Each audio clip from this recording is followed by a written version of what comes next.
welcome back to a new video. Today I'm going to be doing a different type of video that I'm really excited about, and I'm going to be talking about 6 movies that I've picked up in 2017 that I feel like have had an impact on me and will be a movie that kind of remains with me or has taught me something that I will then keep, throughout life, I guess.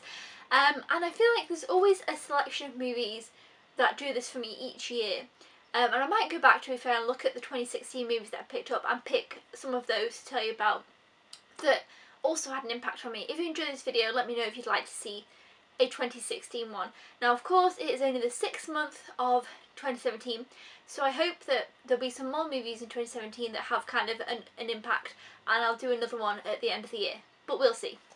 So, I've got 3 that I feel like had a more serious tone or a more serious impact, and 3 that, well, no, actually that's a lie, maybe 4 that were more serious and 2 that are kind of just little bits of things.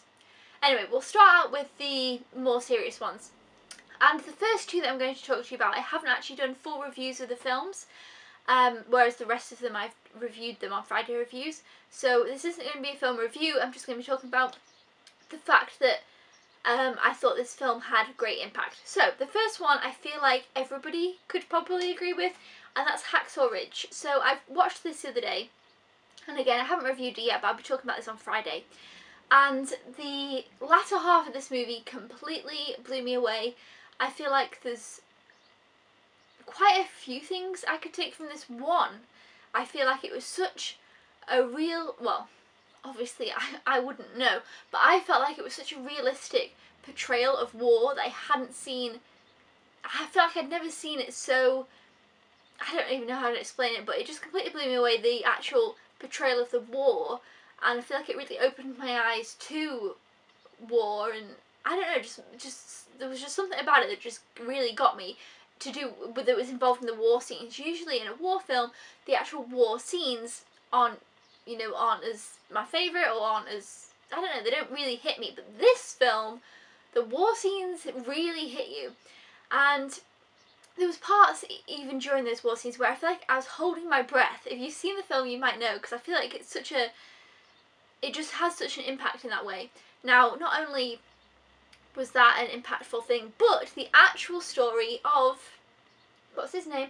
Desmond Doss, the true story of him and what he did, I feel like I'll always remember that and think of him and the way that he thought of the situation that he was in.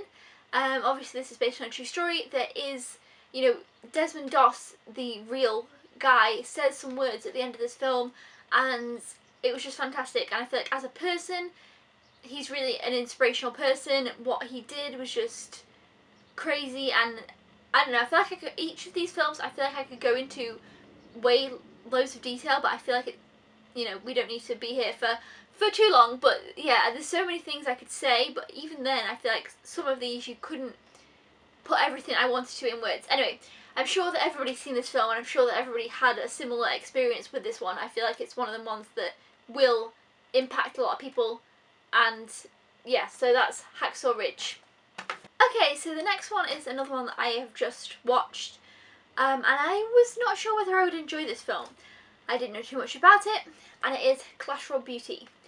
Now, this film has received some of the worst reviews, but I kind of went into it okay, I'm going to be honest, the reason I picked to watch this was because of the movies that I needed to watch, this one was the shortest. That is honestly the reason. The reason I picked the movie up is because of the cast. So, I went into this movie with fairly low expectations, to be honest. I didn't really know what it was about. But I feel like for me, this film, again, I will be reviewing it on Friday, so I don't want to go off on too much of a thing. This film for me was one of those films, right moment, right time. I feel like I watched this just at the right time for it to have the impact that it did.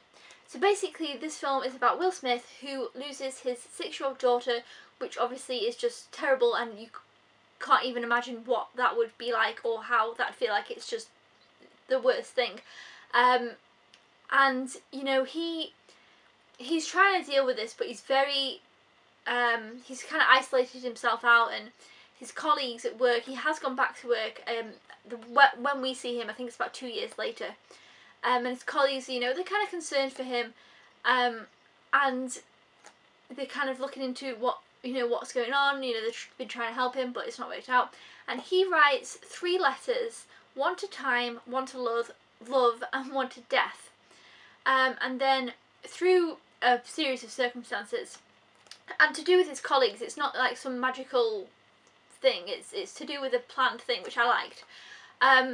He speaks to death, love, and time, who anyway, and so the film really focuses on those 3 things, and it was so interesting. It made me think so much about the 3, and especially about time. Time, I felt, was the more interesting one for me, and then just how Will Smith, as his character, kind of dealt with this, and him thinking about these 3 things to do in relevance to his situation, and it just completely made me think. And not only that, but his colleagues also kind of have things going on, and it makes you think about people and about obviously those 3 main things. And it was just one of the films that, but to be fair, I only really recently watched this one, whereas a lot of some of these other ones I have seen quite a while ago and they still stuck with me. But I do feel like as soon as I watched it, I thought, okay, this is going to be one of the films that does stick with me. It was very depressing though, but I really liked the message, and I really liked the concept of the love, death, and time, and how it made you think about those 3 things. So yeah, I thought this did have an impact, but I feel like I just watched it at the right time for it to do so. So that's just me. But yeah, there's that one. The next one is a film that I absolutely love, and it is Lion. Again, this is another one I recently watched. Obviously all these is from 2017 though that I picked up. This movie is amazing. There's many things that I think impacted me with this film. First of all, I mean, I don't want to ruin the film, so I'm going to be a bit careful with what I say, but first of all was Saru, who is a little boy. There was a point in the film and I thought, wow, what a culture shock that would be. And I couldn't even imagine the other way. Like, it was just crazy, and that made me think so much about other parts of the world and in what situations they live in, and just all things like that. You know, I got really thinking about a bunch of stuff from that. And another thing that really interested me in this film was family. The whole family relations in more than one way. Again, I really don't want to ruin anything, but it made me really think, and the way that Saru as a character acts. So yeah, 1 is the culture thing, 2 is family, and 3 is Saru as a person, even as the little boy, is such a crazy inspirational character that I just couldn't even, I don't even know, I don't think I could ever fully explain my thoughts on this film. I do need to watch it again. I definitely want to watch it again. But yeah, Saru, for me, I feel like I could always think, you know, of Saru, and it would give me a push in life if ever it was to be in a sticky situation. And I feel like as well, I'd never be, you know, in the country that I live in and things, that there's not really any likelihood that I'd ever be in a situation like him. And obviously now that I'm older, you know, from what he had to go through was just crazy. So yeah, I would definitely recommend Lion though. I feel like it's my favourite of all the films here. Okay, so the next one I have is A Street Cat Named Bob. This is based around, what's his name? James Bowen, who is homeless and he's living on the streets, and he meets Bob, a cat. This, I feel like, was very interesting insight into people who don't have a home and who live out on the streets and all things like that. Because of course where I live in England, a lot of our big cities, like for example my closest main city is Manchester. You walk through Manchester, you'll see a lot of homeless people.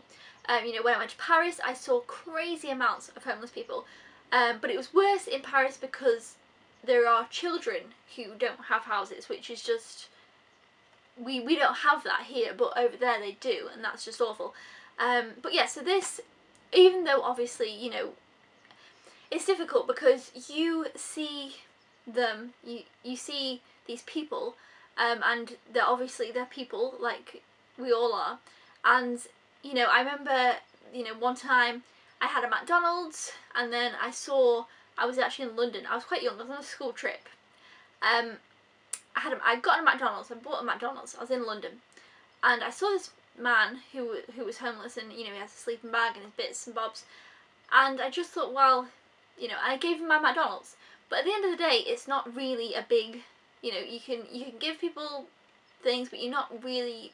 You then go about and you carry on, and you go to your house where it's warm, and you go about your life, and that's kind of, you know, even though you feel like, oh, I helped a bit, you didn't really help too much, but you know. But this film, so even though you know it's something you know about and what, you know, try and give, I'm making no sense. I don't know where I'm going with this, but basically this film, even though I knew with, you know, this obviously is a problem, and there is a lot of stereotypes as well, or stigmas, I suppose is the better word, around homeless people.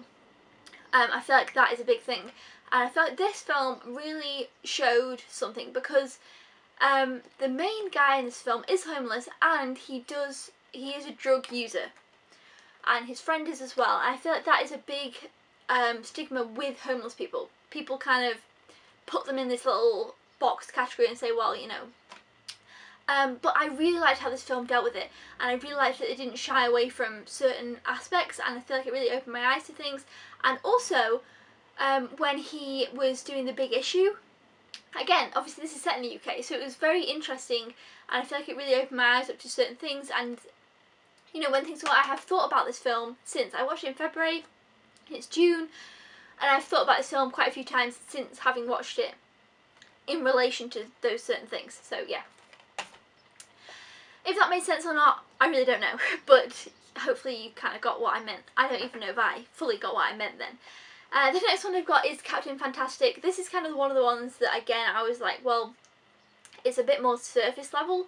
You know, the others, we have a person who's homeless, someone who is a child and gets lost from their family in India, and they lived in the slums, like. And then we have a man who lost his child, and then we have a guy at war. You know, they're all pretty deeper levels. This one is a bit more surface.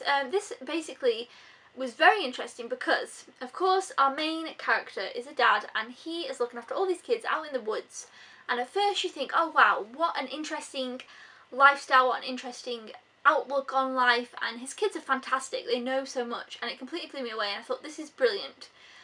And then as the film progresses, questions start to be raised about, is this really a good way for them to live? Because at first you think, wow, that seems great. That's how I felt. And then it kind of brings up some different questions, and I thought it was really interesting. And it definitely made me think about, you know, I don't know, well, no, they are in modern day life. I don't know, it's just a really interesting, different outlook on how other people will live their lives, because obviously people do live like this in some places. And it was just really interesting, but I felt like it didn't just be like, oh, look at this is so great. It brought up kind of conflicting opinions. Well, this one was interesting because it brought up conflicts as well between the children and the father. You know, his choices of what he thought was right and what they thought was, you know, how they wanted to live, and was this the right choice for him to make for them, and, you know, being a part of just general society. And there was just a whole bunch of interesting questions in this film that the film actually kind of asked itself. It didn't just leave you to think, was that a good idea? It kind of challenged its own self. So yeah, that's Captain Fantastic. And next we have the one that I probably think of the most, and I feel like people will find this one weird. But yeah, this film, I think of this film a lot, and it is Bleed for This, and this has Miles Teller, who plays, it's based on a true story of, what's his name, Vinny Pazina. I don't know if that's how you say it. And Vinny is an amazing character, and Miles Teller plays him just perfect. He is it's a boxing movie essentially, and obviously with boxing comes pain, and you know, you're gonna get injured. It's boxing, but there's more than that to this film, and how Vinny deals with certain things just completely inspired me, and I still continue to think about it. And there's a part where I don't really know. I don't want to spoil this film because I feel like everybody should watch this film. I love this one. Maybe this is my favourite. No, I probably like Lion best, but then this. Right, so Vinny gets an injury. Again, I won't go into details. And then he has to go and get something done. And usually when you go get this done, you are supposed to take, well, nobody would ever want to have this done. It's not like a little thing that he's going to get done. You wouldn't want to sit through it. And he doesn't want to take the drugs because he says he never has, you know, he doesn't want any of that. And so he sits there and has this procedure done. And it looks so painful, and I just couldn't even, and he, you know, goes through this and sits through it, and then he just carries on along. And that's just one incident, one example of that. And throughout this film, we always do like these things, like, I feel like loads of obstacles keep getting in his way in the film, but yet there are also painful obstacles, not just like, oh, you know, a bit of an obstacle, like physically painful. And Marcel played it fantastic because you could tell that he was in so much pain and that this was, you wouldn't want to be in that situation. But the way that he pushes through and then just moves along just completely blew me away. And I always think of, I don't know, I always think of this one. So yeah, that really was just an inspirational one to me, especially that scene that I can't get out of my head. The one that was just looked so painful, but he was just like, then he just got along with it. It was great. So yeah, there's 6 films that I feel like inspired me in different ways. I feel like, you know, I didn't go into too much depth about them, but hopefully you can get the gist. If you are looking for a film that can kind of give you a bit of a inspiration of something or impact a bit on your life, because these are all ones that I took something away from and will now, it'll keep in my brain, if that makes sense. So I took something away from these films, and I thought that's something that I really, really appreciate in film, when you can actually take something away from the film and keep that with you. So yeah, there's 6 films. Let me know down in the comments below if you have any films that you took something away from, or that impacted you or inspired you or anything like that. I'd love to know your thoughts in the comments below. Or if you've seen any of these, maybe you don't agree at all, but I guess that everybody is different. Like I said, some of these were just right time, right place at the right time. I watched it at a time when it would impact on me. So yeah, thumbs up if you enjoyed this video, and I will see you next time. Thanks for watching. Goodbye.